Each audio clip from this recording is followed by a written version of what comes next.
ଖ୍ରୀଷ୍ଟରେ ପ୍ରିୟ ଭାଇ ଏବଂ ଭଉଣୀମାନେ, ଆଜିର ମେସେଜ ବହୁତ ଗୁରୁତ୍ୱପୂର୍ଣ୍ଣ ଅଟେ। ଏହା ଆପଣଙ୍କ ନିମନ୍ତେ ଏବଂ ମୋ ନିମନ୍ତେ ମଧ୍ୟ। ତେବେ ପ୍ରିୟ ବନ୍ଧୁଗଣ, ଆଜିର ଭିଡ଼ିଓରେ ମୁଁ ଆପଣମାନଙ୍କୁ ଗୋଟିଏ ରିକ୍ୱେଷ୍ଟ କରିବି। ଆଜିର ଭିଡ଼ିଓକୁ ଆପଣ ଅନ୍ୟମାନଙ୍କ ପାଖକୁ ସେୟାର କରନ୍ତୁ କିମ୍ବା ନ କରନ୍ତୁ, କିମ୍ବା ଚ୍ୟାନେଲକୁ ସବସ୍କ୍ରାଇବ୍ କରନ୍ତୁ କିମ୍ବା ନ କରନ୍ତୁ, କିନ୍ତୁ ଗୋଟେ ଅନୁରୋଧ ମୁଁ କରିବି, ଆପଣ ଆଜିର ଭିଡ଼ିଓରେ ଯାହା ଶୁଣିବେ, ଯାହା ଶିଖିବେ, ତାକୁ ଅନ୍ୟମାନଙ୍କୁ ଆପଣ ଶିଖାନ୍ତୁ। ଏଇଟା ଆମର ବିନମ୍ର ଅନୁରୋଧ। କାରଣ ଆଜିର ଭିଡ଼ିଓରେ ଆମେମାନେ ଦେଖିବା 666, ଯାହାର ବିଷୟରେ ପବିତ୍ର ଧର୍ମଶାସ୍ତ୍ର ବାଇବେଲରେ ଲେଖା ଅଛି, ସେ ଆସି ସାରିଲାଣି। ଆଉ ଏଇ ଯେଉଁ 666, ସେ ଅନେକ ଅଦ୍ଭୁତ କାର୍ଯ୍ୟ ସବୁ କରୁଛି। ଆଉ ନିଜର ଶକ୍ତି ବଳରେ ଚନ୍ଦ୍ରକୁ ମଧ୍ୟ ଅଦୃଶ୍ୟ କରିଦେଉଛି। ମାନେ ମୃତ ବ୍ୟକ୍ତିକୁ ମଧ୍ୟ ସେ ଜୀବନ ଦେଇପାରୁଛି। ଅନେକ ଅସମ୍ଭବ ଚମତ୍କାର ଗୁଡ଼ିକ ସେ କରୁଛି। ଆଉ ଏଇ ଯେଉଁ ଭଣ୍ଡ ଖ୍ରୀଷ୍ଟ 666, ଇଏ କହୁଛି ମୁଁ ହେଉଛି ପ୍ରଭୁ ଯୀଶୁଖ୍ରୀଷ୍ଟଙ୍କର ଉତ୍ତରାଧିକାରୀ। କେବଳ ସେତିକି ନୁହେଁ, ମୁଁ ପିତରଙ୍କ ଉତ୍ତରାଧିକାରୀ। ତାପରେ ମୁସଲମାନ ମାନେ ଯେଉଁ ମେହେନ୍ଦୀକୁ ବିଶ୍ୱାସ କରନ୍ତି, ମେହେନ୍ଦୀ, ଆଉ ତାଙ୍କର ଜଣେ ମସିହ ଅଟନ୍ତି ମେହେନ୍ଦୀ, ମୁଁ ତାଙ୍କର ମଧ୍ୟ ଉତ୍ତରାଧିକାରୀ। ଆଉ ଇଏ ଏମିତି ଦାବି କରୁଛି। ଆଉ ଏଇ ଯେଉଁ ଭଣ୍ଡ ଖ୍ରୀଷ୍ଟ, ଏଇ 666, ଇଏ ଖ୍ରୀଷ୍ଟିଆନ ସମାଜକୁ ଗୋଟେ ବାର୍ତ୍ତା ମଧ୍ୟ ଇଏ ଦେଇଛି। ଆଉ ୟାର ପ୍ରଚାର ଦେଶ ବିଦେଶରେ ଜୋରସୋରରେ ଚାଲିଛି।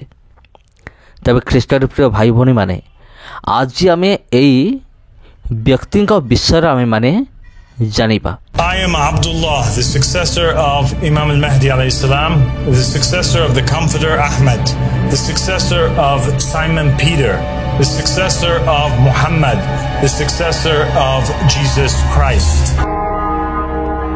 ତେବେ ପ୍ରିୟ ବନ୍ଧୁଗଣ, ଏହି ବ୍ୟକ୍ତିର ନାମ ହେଉଛି ଅବଦୁଲ୍ଲା। ଆଉ ଏହି ବ୍ୟକ୍ତି ମହମ୍ମଦଙ୍କର ଉତ୍ତରାଧିକାରୀ ବୋଲି କହୁଛି। କେବଳ ସେତିକି ନୁହେଁ, ଇଏ କହୁଛି ମୁଁ ପିତର ଏବଂ ଯୀଶୁଖ୍ରୀଷ୍ଟଙ୍କର ମଧ୍ୟ ଉତ୍ତରାଧିକାରୀ। ଆଉ ଏଥିରେ ଗୋଟିଏ ବିଷୟ ପରିଷ୍କାର ଭାବରେ ଜଣାଯାଏ ଯେ ଇଏ ସାରା ବିଶ୍ୱରେ, ସାରା ପୃଥିବୀରେ ଇଏ ଗୋଟିଏ ସରକାର ତିଆରି କରିବ।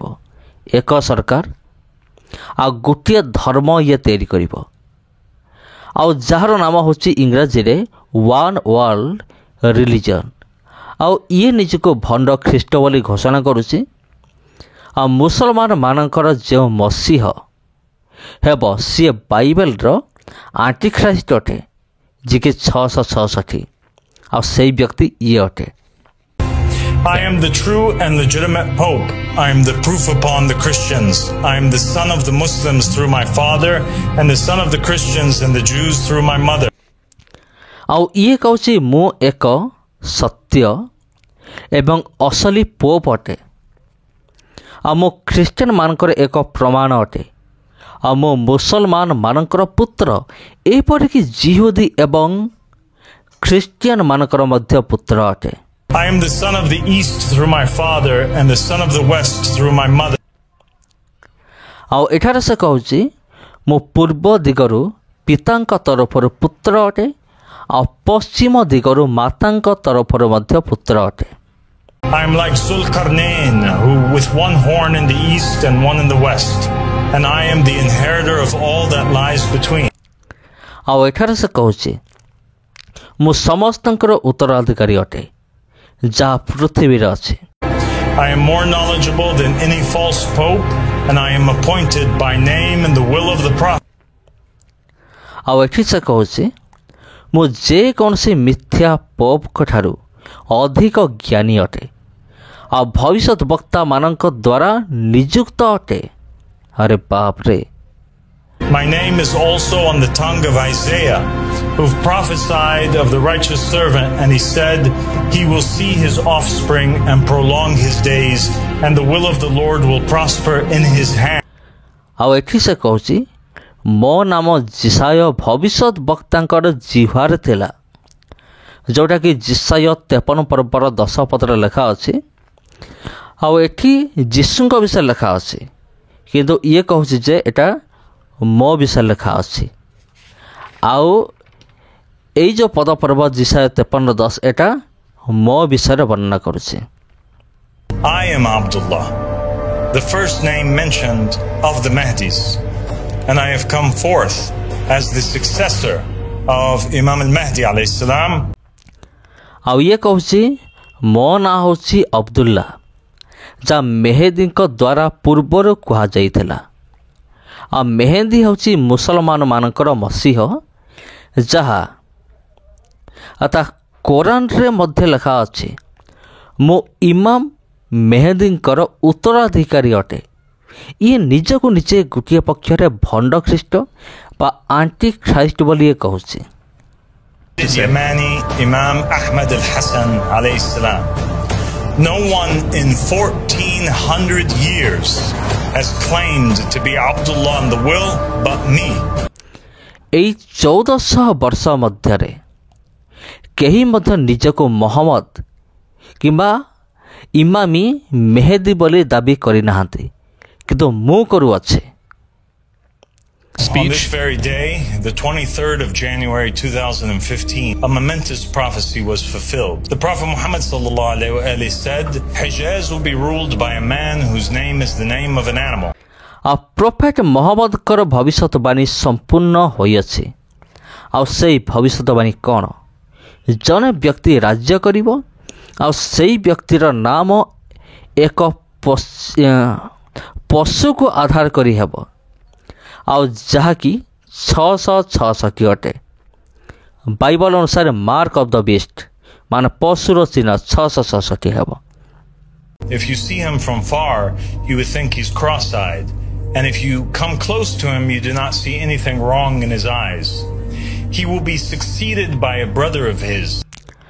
ଯେଉଁ ପଶୁ ରାଜ୍ୟ କରିବ ତାର ଡାହାଣ ଆଖିକୁ ଦୂରରୁ ଦେଖିଲେ ସେଥିରେ କୃଷ ଚିହ୍ନ ଥିବାର ଦେଖାଯିବ, କିନ୍ତୁ ପାଖକୁ ଯାଇ ଦେଖିଲେ ସେମିତି କିଛି ଜଣାପଡ଼ିବ ନାହିଁ ବୋଲି ଇଏ କହୁଛି।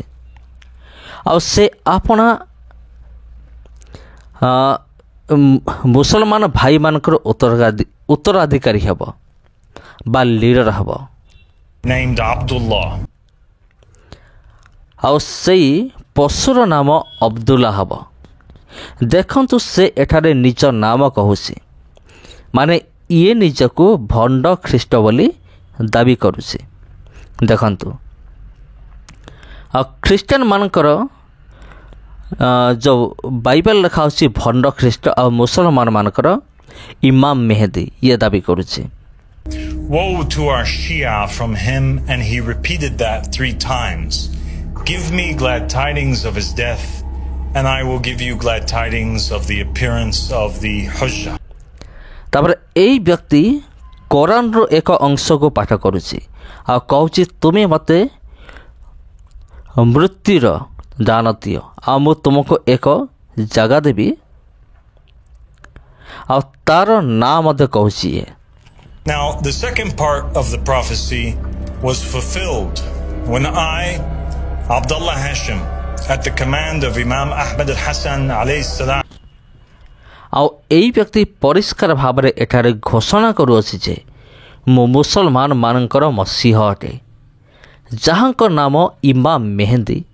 କେବଳ ସେତିକି ନୁହେଁ, ଏ ଖ୍ରୀଷ୍ଟିଆନ ଆଉ ଜିହୁଦୀମାନଙ୍କର ମଧ୍ୟ ମସିହ ଅଟେ ବୋଲି କହୁଛି। declared my mission and was revealed to be the Qa'im. In that very moment, the prophecy came to life as I alone and none other took up the mantle and declared my mission. In that declaration, the divine order of the heavens was confirmed, and the words of Imam as-Sadiq alayhi salam were fulfilled when he said, whoever guarantees for me the death of Abdullah, I shall guarantee for him the Qa'im. ଆଉ ଇଏ କହୁଛି, ହେ ମୁସଲମାନମାନେ, ତୁମମାନେ ଯେଉଁ ମେହେଦୀଙ୍କର ଅପେକ୍ଷାରେ ଅଛ, ହେ ଖ୍ରୀଷ୍ଟିଆନମାନେ, ହେ ଜିହୁଦୀମାନେ, ତୁମେମାନେ ଯେଉଁ ମସିହଙ୍କର ଅପେକ୍ଷାରେ ଅଛ, ସିଏ ମୁଁ ଅଟେ, ଆଉ କେହି ନୁହେଁ। ମୁଁ ହିଁ ସମସ୍ତଙ୍କର ଉତ୍ତରାଧିକାରୀ ଅଟେ। Imam al-Sadiq alayhi salam also said that the Qa'im is known by the apparent will. And so it was that the words of Imam al-Sadiq alayhi salam were fulfilled. And I stood forth with the will of the Prophet Muhammad sallallahu alayhi wa as proof, a will that had been safeguarded for over 1,000 years. An apparent will in the books of the Muslims that had named me by name as the rightful successor. ଆଉ ଇଏ କହୁଛି ସବୁ ଭବିଷ୍ୟତବାଣୀ ପୁରା ହେଇଯାଇଛି। କେତେବେଳେ ପୂରଣ ହେଲା? ଯେତେବେଳେ ମୁଁ ଆସିଗଲି। ଆଉ 1000 ବର୍ଷ ପୂର୍ବରୁ ମୁସଲମାନମାନଙ୍କର ପୁସ୍ତକରେ ଯେଉଁ ମେହେଦୀଙ୍କ ନାମ ଉଲ୍ଲେଖ ଅଛି ସେ ମୁଁ ଅଟେ। ତେବେ ପ୍ରିୟ ବନ୍ଧୁଗଣ, ଆଉ ଏଇ ଯେଉଁ ଭଣ୍ଡ ଖ୍ରୀଷ୍ଟ ବା 666 ଆଉ ଇଏ ତ ଏତିକି ବିଷୟ ସେ କହୁଛି, ଭାଷଣ ଦେଉଛି। ଆପଣ ଜାଣିକି ଆଶ୍ଚର୍ଯ୍ୟ ହେବେ, ଇଏ ଚିହ୍ନ ଚମତ୍କାର କରିବା ମଧ୍ୟ ଆରମ୍ଭ କରିଦେଲାଣି। ତେବେ ପ୍ରିୟ ବନ୍ଧୁଗଣ, ଆଉ କିଛି ଦିନ ପୂର୍ବରୁ ଇଏ ଜଣେ ମୃତକୁ, ମାନେ ଜଣେ ଲେଡ଼ିଜ୍ ମରିଯାଇଥିଲା, ତାକୁ ଇଏ ବଞ୍ଚାଇ ଦେଲା, ମାନେ ଜୀବନ ଦାନ ଦେଇଥିଲା। ଆଉ ଅନେକ ଅଦ୍ଭୁତ କାର୍ଯ୍ୟ ସବୁ କଲା।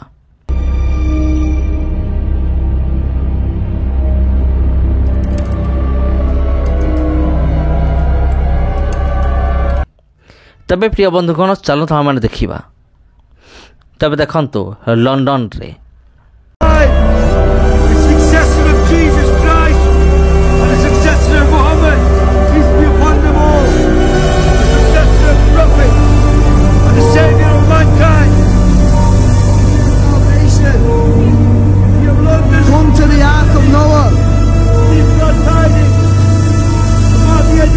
the leader for mankind, the true king, the true pope, come to your salvation. ସ୍ପେନ୍ରେ Hola a todos. Les quedan pocos tiempos para elegir el verdadero papa.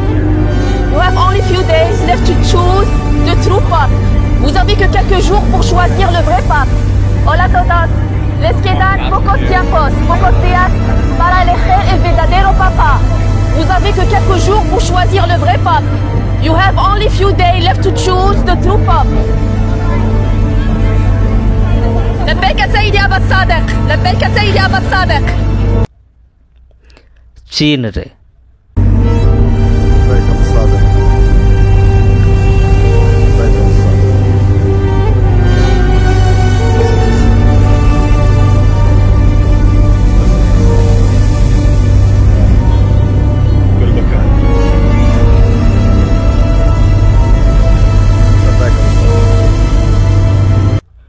ପୁରା ଦୁନିଆରେ ୟାର ପ୍ରଚାର ଚାଲିଛି।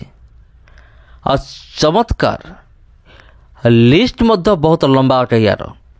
ଆଉ ଜଣେ ସ୍ତ୍ରୀ ଲୋକର ମେଡ଼ିକାଲ ରିପୋର୍ଟ ଦେଖନ୍ତୁ, ଯାହାର ହାଡ଼ରେ ବହୁତ ସମସ୍ୟା ଥିଲା। ଆଉ ଏ ସମସ୍ୟାର ଏଇ ଭଣ୍ଡ ଖ୍ରୀଷ୍ଟ ନିଜର ଶକ୍ତିରେ ଭଲ କରିଦେଇଥିଲା।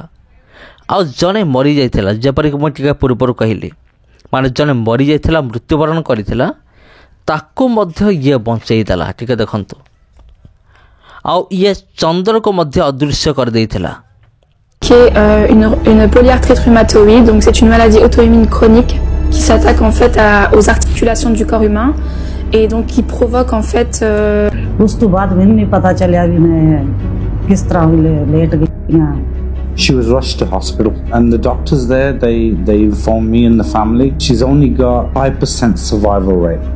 ਤੂੰ ਤਾਂ ਗਈਆਂ ਵਿੰਡੋ ਦਾ ਵਿੰਡੋ ਤੂੰ ਵਾਪਸ ਪਿੱਛੇ ਮੁੜ ਕੇ ਦੇਖਿਆ ਤਾਂ ਮੇਰੀ ਬਾਡੀ ਉੱਥੇ ਨਜ਼ਰ ਆ ਰਹੀ ਹੈ।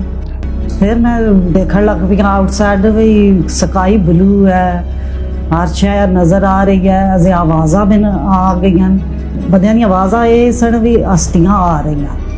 ਤੇ ਮੇਰਾ ਦਿਲ ਚਾਹਿਆ ਮੈਂ ਹੋਰ ਅੱਗੇ ਜਾ ਕੇ ਨਾ ਦੇਖਾਂ ਵੀ ਕਿਹੜੀਆਂ ਹਸਤੀਆਂ ਆਈਆਂ। This is what we saw. I saw actual angels fly across the skies to testify for him. I saw prophetic dreams where he revealed secrets. I witnessed and experienced his prophecy of man's impossible birth coming. Because how could the moon just disappear like that. I remember, and he was talking to us. And he told us that it's the certainty of all of you guys that shakes the thrones of tyrants. As you would imagine, Friday prayer to be with a. फिर इसने क्या किया? दुआ हुआ करके चंद्रमा को गायब कर दिया. That this moon looked like the same moon that was before the crucifixion. Clearly, the moon was very visible. It was bright. So, Absaric peace be upon him, he was giving a speech. तो उस दिन बहुत bright moon था, उजाला था, लेकिन महदी ने क्या किया? गायब कर दिया. तो इसके भक्त लोग down into prostration. We all went to prostration. We did it for 30 seconds, about no more than 30 seconds. And when I तो 30 सेकंड इन्होंने ऐसे घुटने टेके इसके सामने, एंटी क्राइस्ट के, महदी के सामने. जब उठे तो चंद्रमा गायब था. got up, the moon had gone.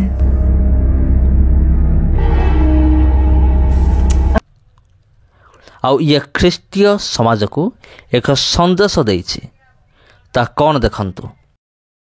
ପୂର୍ବ ପଶ୍ଚିମର ଖ୍ରୀଷ୍ଟିଆନ ଲୋକମାନେ, ତୁମେମାନେ ମୋ ଆଜ୍ଞା ଶୁଣ ଆଉ ପାଳନ କର. ମୁଁ ଏପରି ଜଣେ ଭବିଷ୍ୟତ ବକ୍ତା ଅଟେ ଯାହାକୁ ଯୀଶୁ ନିଜେ ପଠାଇଛନ୍ତି. ପାଉଲ ମିଥ୍ୟା ଅଟେ ଯେ ତୁମ୍ଭମାନଙ୍କୁ ଭୁଲ ରାସ୍ତାରେ ଯିବା ପାଇଁ ବାଧ୍ୟ କରିଛି. ମଣ୍ଡଳୀ ଭ୍ରଷ୍ଟ ହୋଇଯାଇଛି, ପରମେଶ୍ୱରଙ୍କ ଆଜ୍ଞାରେ ଚାଲୁନାହିଁ କିମ୍ବା ଚିନ୍ତାଗ୍ରସ୍ତ ଲୋକମାନଙ୍କର ସାହାଯ୍ୟ କରୁନାହିଁ. ପୌମଙ୍କର ପଦକୁ ଚୋରେଇ ନିଆଯାଇଛି. ଯିଏ ତା'ର ପ୍ରକୃତ ହକଦାର ତାକୁ ସାଇଡ଼ରେ ରଖି ଦିଆଯାଇଛି. କେହି ନୁହେଁ, କେବଳ ମୁଁ, ଯାହାଙ୍କ ଆଜ୍ଞା ପାଳନ କରିବା ପାଇଁ ତୁମେ ସମସ୍ତେ ବାଧ୍ୟ ଅଟ. ଉପରବାଲା ଏହାର ସାକ୍ଷୀ ଅଟନ୍ତି, ଯାହାର ଘୋଷଣା ମୁଁ କରିଦେଲି.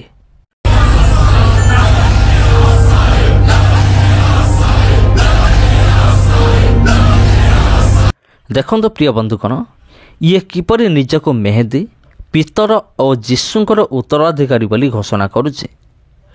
ଆଉ କହୁଛି ମୁଁ ହିଁ ସବୁକିଛି. ତଥାପି ଗୋଟିଏ ପ୍ରଶ୍ନ ମନକୁ ଆସୁଛି, କ'ଣ ଇଏ ପ୍ରକୃତରେ ଭଣ୍ଡ ଖ୍ରୀଷ୍ଟ ଅଟେ? 666 ଅଟେ? ନା ଇଏ କେବଳ ମାତ୍ର ଜଣେ କଲ୍ଟ ଲିଡର ଅଟେ? ବର୍ତ୍ତମାନ ଏହା କ୍ଲିଅର ହେଇନି, କିନ୍ତୁ ଆଗକୁ ଜଣାଯିବ. ଆପଣ କ'ଣ ଭାବୁଛନ୍ତି, ଯେ ପ୍ରକୃତରେ 666 ନା ଆଉ କିଛି? କମେଣ୍ଟ କରିକି ଜଣାନ୍ତୁ.